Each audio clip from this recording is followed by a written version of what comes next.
Madam, മേയറാകുക, MLA ആകുക എന്നുള്ളതൊക്കെ രാഷ്ട്രീയ പ്രവർത്തനത്തെ സംബന്ധിച്ച് ജനങ്ങളെ സേവിക്കാൻ കിട്ടുന്ന വലിയ അവസരമാണ്.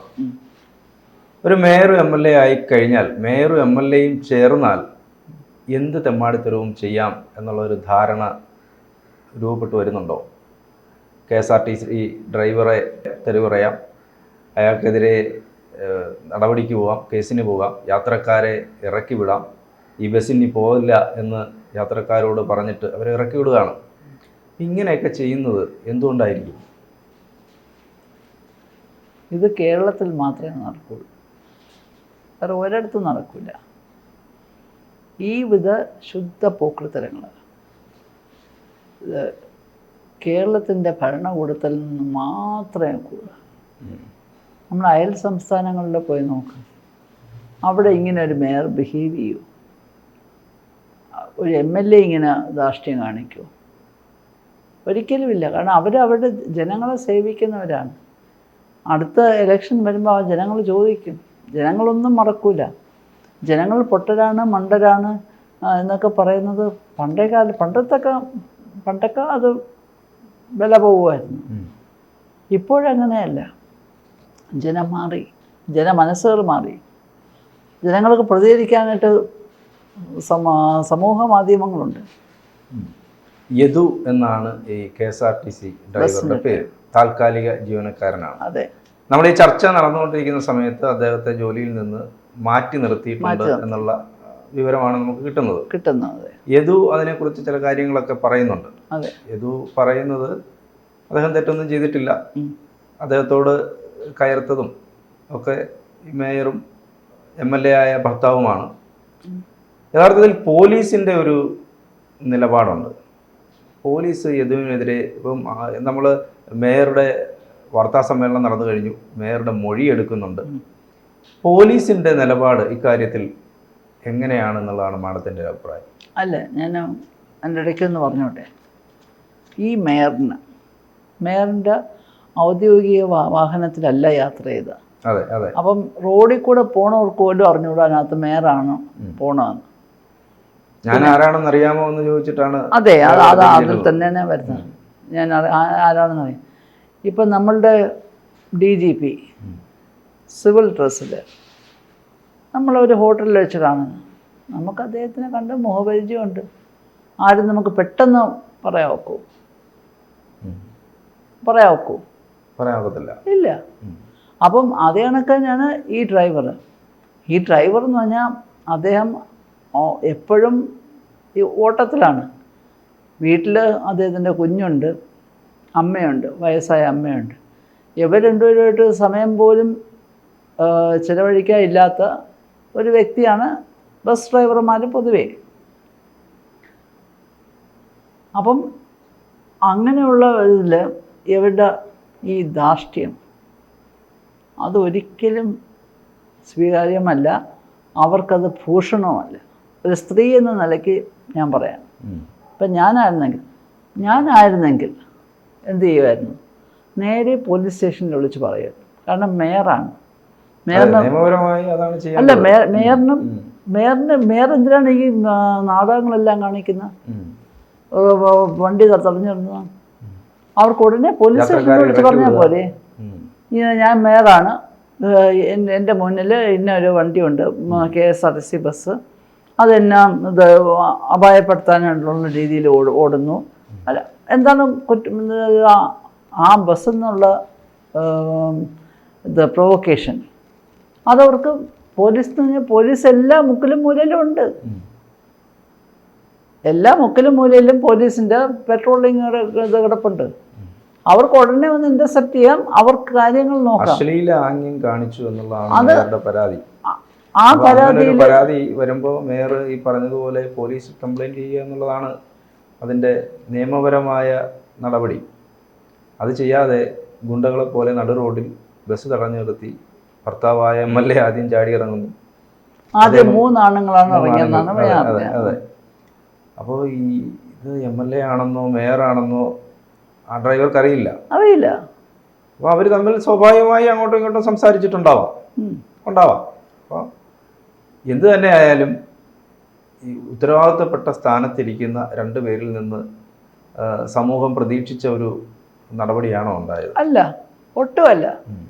മാത്രമല്ല സമൂഹഹിതത്തിന് വിപരീതമാണ്. പിന്നെ ഈ മേയറോ തന്നെ വന്ന സമയം മുതൽ അവരെന്തുമാത്രം കോൺട്രവേഴ്സികളാണ് ഉണ്ടാക്കിയിട്ടുള്ളത്. അതൊന്നും ആലോചിച്ച് നോക്കും, ഒന്ന് പിന്നോട്ട് നോക്ക്. ഈ മേയറിൻ്റെ ട്രാക്ക് റെക്കോർഡ് എന്തുമാത്രം കോൺട്രവേഴ്സിയാണ്.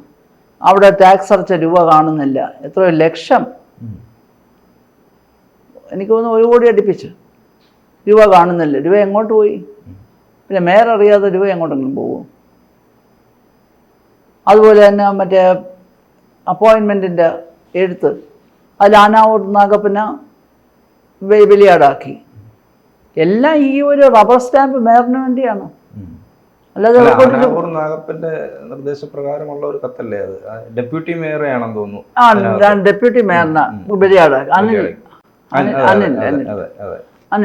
അനിലിനെ ബലിയാടാക്കി. അപ്പം ബലിയാടാവുന്നതെല്ലാം മറ്റുള്ളവരാണ്, മേയറല്ല. പക്വതക്കുറവിന്റെ ഒരു പ്രശ്നമുണ്ടോ? പക്വതക്കുറവല്ല. ട്രിവാൻഡ്രം കോർപ്പറേഷനിൽ CPMന് റബ്ബർ സ്റ്റാമ്പിനെ വേണം. അതിനായിട്ടാണ് ഈ മേയറിനെ ഉപയോഗിക്കുന്നത്. ഈ മേയറും നമ്മുടെ ബഹുമാനീയനായ മുഖ്യമന്ത്രിയുടെ കുടുംബമായിട്ട് വളരെ അടുത്ത സൗഹൃദമുണ്ട്. അത് തന്നെ പറയാതെ ഒരുപാട് കാര്യങ്ങൾ പറയല്ലേ. കാരണം അവർ തമ്മിൽ പിക്നിക്കിന് പോണതും എല്ലാം സമൂഹ മാധ്യമത്തിൽ ഞാൻ കണ്ട ചിത്രങ്ങളാണ്. അവർ വീട്ടിനകത്ത് തന്നെ ഇടപഴകുന്നതും എല്ലാം വ്യക്തിപരമായ വലിയ അടുപ്പമാണ്. അപ്പം അങ്ങനെ പാർട്ടിക്ക് എന്തുകൊണ്ട് ഇത്തരം കാര്യങ്ങളൊക്കെ വരുമ്പോൾ കൃത്യമായി ഇടപെട്ട് തിരുത്തി അതങ്ങനെ ഇടപെടും. ഇത്രയും ഇപ്പം CPM കേന്ദ്ര നേതൃത്വത്തിൽ തന്നെ വഹിക്കാതല്ലേ ഇവിടുത്തെ ഭരണം നടക്കുന്നത്. സീതാറാം യെച്ചൂരിയും ബൃന്ദ കാരാട്ടും പ്രകാശ് കാരാട്ടും ഒക്കെ അവിടെ നിന്ന് എന്തെങ്കിലും കാര്യത്തിൽ നോ പറഞ്ഞാൽ ഇവിടെ അവർ വകപോലും വയ്ക്കാറില്ലല്ലോ. അത്രമാത്രം ധാർഷ്ട്യം ഈ പാർട്ടിയുടെ അകത്ത് വന്നുപോയി, നിർഭാഗ്യവശാൽ. വളർന്നു വരുന്ന നേതാക്കന്മാരാണ്. നമുക്ക് ഭാവിയിൽ ഇവരൊക്കെ നമ്മളെ നയിക്കേണ്ട, നേർനിലയിലേക്ക് വരേണ്ട, ഉന്നത സ്ഥാനങ്ങൾ അലങ്കരിക്കേണ്ട 2 നേതാക്കന്മാരാണ്. അതിനന്ന് CPM ഉണ്ടാവും. വെസ്റ്റ് ബംഗാളിൽ അവിടെ ഉണ്ടോ? വെസ്റ്റ് ബംഗാൾ എന്ന് പറഞ്ഞാൽ പണ്ട് ഞാനൊക്കെ കൊച്ചായിരുന്നപ്പം Jyoti Basu equals West Bengal equals CPM. അതായിരുന്നു. ഇന്ത്യ ഈക്വൽസ് ഇന്ദിരാഗാന്ധി എന്ന് പറയുന്ന നമുക്ക് Jyoti Basu equals West Bengal equals CPM. അന്ന് ഇവിടെ കേരളത്തിലുണ്ടായിരുന്ന CPM ഭരണം. പക്ഷെ ഇതേ കണക്ക് തീവ്രമായിട്ടല്ല. ഇതിപ്പം വെട്ട് കുത്ത് സ്റ്റുഡൻസിനെ കൊല്ലുന്ന എല്ലാത്തിലും CPM ആണ്. അതുപോലല്ലേ ഇതും. ഒരു MLA പറയാണ് ബസ് വിളംബരേ ഉള്ളൂ, ആൾക്കാർ ഇറങ്ങണമെന്ന് പറഞ്ഞിട്ട് അദ്ദേഹത്തിന് എന്താ അല്ല. ഈ ബസ്സിലുള്ള ജനങ്ങൾ ബുക്ക് ചെയ്തിരിക്കുന്നത് അപ് ടു തമ്പാനൂരാണ്. നിലമ്പൂർന്നോ തൃശ്ശൂരിന്നോ അവിടെ നിന്നോ ആണ് വരുന്നത്. സൂപ്പർ ഫാസ്റ്റാണ്. നമ്മൾ പൊതുവേ സാധാരണക്കാർ ഒരു സൂപ്പർ ഫാസ്റ്റ് ബസ് വന്നാൽ നമ്മൾ എന്താണ് വഴിമാറി കൊടുക്കുക. കാരണം ആ ബസ്സിന് ടൈമിംഗ് ഉണ്ട്, റണ്ണിങ് ടൈമുണ്ട്. അപ്പം നമ്മൾ അതിനെ മാനിച്ച് വഴിമാറി കൊടുക്കുക. പിന്നെ അതിൽ പോണവരും ചാർജ് കൂട്ടി കൊടുത്താണ് പോണത്, അതായത് ഇവിടെ ഓർഡിനറി ക്ലാസ് കണക്കല്ല. അപ്പോൾ സൂപ്പർ ഫാസ്റ്റ് ബസ്സുകൾ വരുമ്പോൾ നമ്മൾ വഴിമാറി കൊടുക്കുക. ആംബുലൻസ് വഴിമാറി കൊടുക്കുന്നില്ലേ, അത് അവിടെ അങ്ങോട്ട് ഹുങ്ക് കാണിക്കുമോ? ഇല്ലല്ലോ. അപ്പോൾ അതേ കണക്ക് ഈ ഇത് സാമാന്യ മര്യാദയ്ക്ക് ഈ ഡ്രൈവറിന് ആ തമ്പാനൂർ വരെ കൊണ്ട് ആൾക്കാരെ ഇറക്കിയതിന് ശേഷം മതിയായിരുന്നു എല്ലാ നാടകങ്ങളും. സ്വാഭാവികമായിട്ടും ഇങ്ങനെ ഒരു പരാതി പോലീസിൽ കൊടുക്കാം, ആ നമ്പർ നോട്ട് ചെയ്തിട്ട് പോലീസിൽ എല്ലാം ചെയ്യാം. അത്തരം കാര്യങ്ങളാണ് ചെയ്യുന്നത്. നമ്മളായാലും അങ്ങനെയൊക്കെ തന്നെയാണ് ചെയ്യുന്നത്. പക്ഷെ അത് ചെയ്യുന്നതിന് പകരം സിനിമാ സ്റ്റൈലിൽ ചില രംഗങ്ങൾ അവിടെ. അതെ. പിന്നെ ആര്യ രാജേന്ദ്രൻ വേറൊരു കാര്യം ചെയ്തു. ബാക്കിയുള്ള ഈ പൊതുജനം അവിടെ നിൽക്കുന്ന പൊതുജനം ഇതെല്ലാം മൊബൈലിൽ പകർത്താൻ തുടങ്ങി. അത് ഡിലീറ്റ് ചെയ്തു. അത് ഡിലീറ്റ് ചെയ്യാൻ പറയുകയും ആ മൊബൈൽ പിടിച്ചു വാങ്ങിക്കുകയും ഹൈക്കോടതി വരെ പറഞ്ഞിട്ടുണ്ട് ആരുടെ വീഡിയോ വേണമെങ്കിലും എടുക്കാം, പബ്ലിക് പ്ലേസസിലുള്ള ഈവൻ പോലീസിൻ്റെ വരെ നമുക്ക് എടുക്കാം. പിന്നെയാണ് അവർ